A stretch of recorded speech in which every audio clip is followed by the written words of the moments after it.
Imagine the situation. You are an alpha male, a mountain of muscle with the reflexes of a cobra, and you are capable of breaking a small tree with your bare hands. You are the top of the food chain, and standing before you is a small, withered old man in a strange hat. He can barely hold his staff. In the wild, you would simply take his food, give him a slap, and move on. This is the law of the jungle. The strong eat the weak. But you don't do that. On the contrary, you fall to your knees before him. You give him the best part of your prey. You are ready to kill on his command and die for his words. Why? Why, throughout history, have millions of physically strong people, warriors, builders, peasants, obediently submitted to a handful of physically weak old men on thrones? Welcome to the real world. Today, we will break down how humanity accomplished the main revolution in its history. We won't talk about the wheel or fire. We will talk about how power was invented.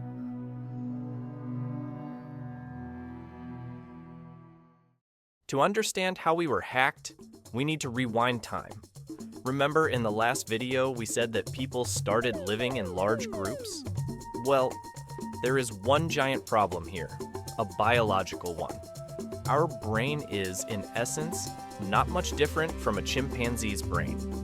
British anthropologist Robin Dunbar found that primates have a limit on friendship. We can physically maintain social ties with a maximum of 150 individuals. Everything that fits into the circle of 150 people is us. We know them by face, we know who sleeps with whom, and who stole a banana from whom. But as soon as the group grows to 1,000 people, chaos begins. The brain cannot cope. You see a stranger, and your ancient instinct screams, "Outsider! Danger! Strike first!" Biologically, we are not created for life in cities. In a natural state, a crowd of strangers in one place is not a society. It is a battle royale. To avoid slaughtering each other, we needed a control system. But how do you control 1,000 people? Assign a guard with a club to everyone? Won't work. Guards need to be paid too. And they also need to sleep. We needed a policeman who works 24 hours a day, 7 days a week, asks for no salary, and sees everything, even what you do at night, under the covers. And we came up with one. At some point, about 12 to 15,000 years ago, during the Neolithic Revolution, humanity uploaded new software into its head. We invented spirits and gods. It was a brilliant move. Imagine, you want to steal a sack of grain from a neighbor. The nights are dark, there are no police, CCTV cameras won't be invented for another 10,000 years. What stops you? Fear. If a shaman convinced you that every tree has eyes, that the spirit of the ancestor is watching you from the moon, and that for stealing grain, you will be cleaning the Augean stables forever after death, you won't steal. Religion became the first social glue in history. It allowed thousands of absolute strangers to cooperate. Why don't I kill this stranger? Because he also worships the great bison. That means he is a brother. We created a fictional reality to survive in the physical reality. But every invention has a side effect.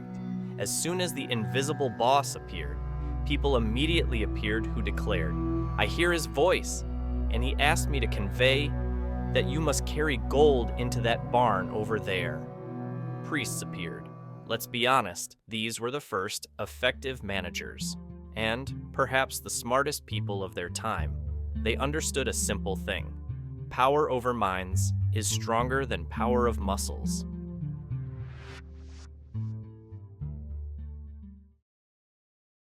Look at the ancient temples of Sumer or Egypt. These were not just places for prayer. These were the first banks and tax offices. You are a simple peasant. Life is scary. Drought, flood, disease.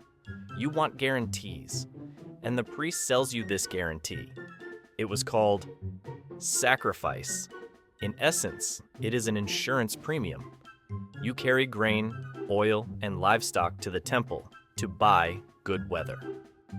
Where did this grain go? Of course, the gods didn't eat it. The elite ate it. Priests, scribes, guards, and the king himself. Thus, the state was born. Society divided into those who plow the land and those who service the ideology. And, surprise, surprise, those who invented the fairy tales began to live much better than those who listened to these fairy tales.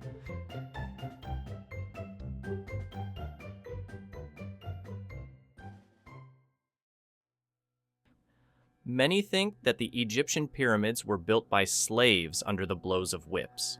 Modern archaeology says, not exactly. They were built by free-hired workers and peasants. But what forced 20 or 30,000 people to haul stones in the desert for decades to build a tomb for one person?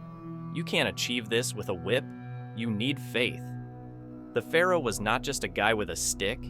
He was a living god, the living embodiment of order.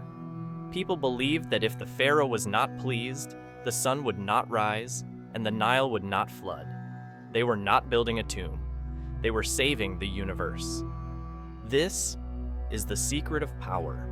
True power is not when you put a knife to someone's throat. True power is when people believe that obeying you is their sacred duty. It is the victory of fiction over reality.